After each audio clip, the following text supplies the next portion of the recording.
Ketua Umum Partai Solidaritas Indonesia, Kaisang Pangarep, memuji penampilan calon presiden nomor urut 2 Prabowo Subianto dalam debat kelima pemilihan presiden 2024 yang digelar pada Minggu 4 Februari 2024 malam.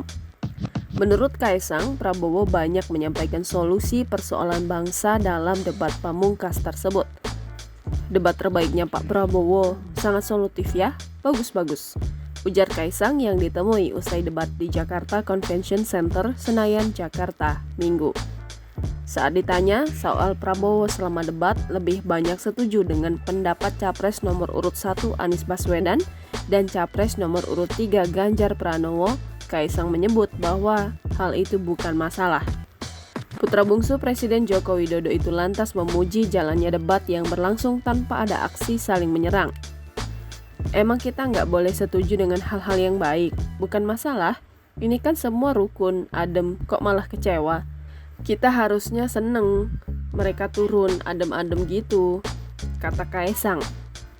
Adapun debat kelima Pilpres 2024 merupakan debat terakhir yang digelar Komisi Pemilihan Umum RI sebelum hari pencoblosan pada 14 Februari 2024. Pada debat kali ini kembali diikuti ketiga capres, yaitu Capres nomor urut 1 Anies Baswedan, Capres nomor urut 2 Prabowo Subianto, dan Capres nomor urut 3 Ganjar Pranowo.